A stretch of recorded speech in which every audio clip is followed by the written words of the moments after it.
I don't want to write about grace today because grace is unpleasant and hard. Grace is dangerous.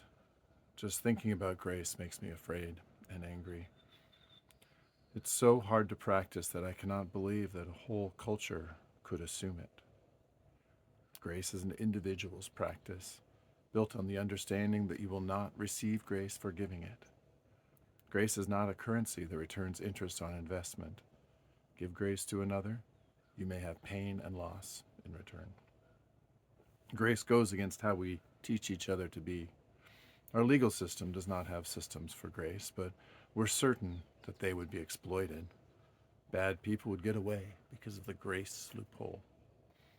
Grace is fine with that. Grace is defiant and won't be built into a system. She does not scale. To offer grace is to join her in defiance and risk. Grace is defiant to your supporters who want you to win.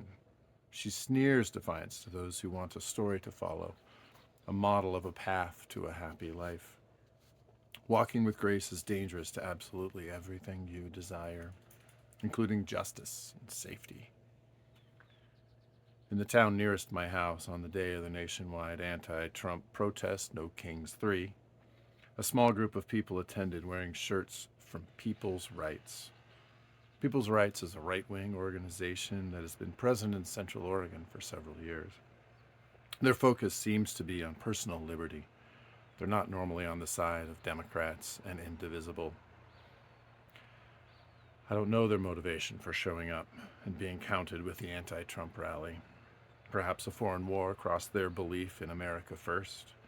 Perhaps massed unidentified police performing arrests in defiance of our Constitution's signaled forces that they must stand against. Perhaps they joined us after seeing that powerful people were protecting other powerful people who systematically injured and traumatized young women. I don't know. I wasn't there.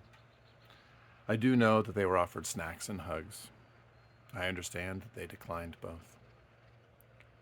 At about the same moment in the larger town, just a bit farther down the road, a man stood up in the midst of thousands of people at that particular No Kings protest. He produced a flag and started to make a speech about his intent to burn it. I need to be careful about how I talk about this incident. I wasn't there either.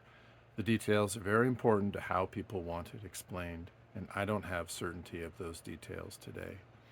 I don't expect anyone to be merciful or understanding if I get them wrong, so I'm going to try to only say the most general truths about it.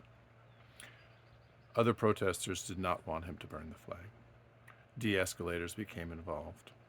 There was physical violence. Eventually, the flag was burned. People continue to be angry that it was burned.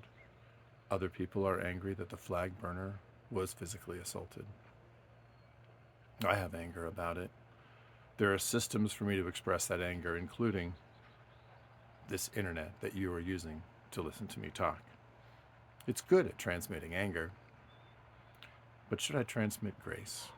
Grace for anyone involved. This big machine would almost certainly transmit back to me lessons on justice, lectures on history, and judgment upon me.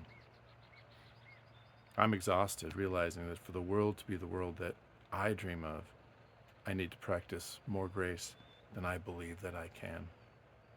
I do it in silence from a distance today because that is what I can manage. I've already been graceless, yelling and gesticulating my useless judgments and insults. I hope that poison dissipates quickly, damaging few. These people trying to make their world better through action, I know not what they do.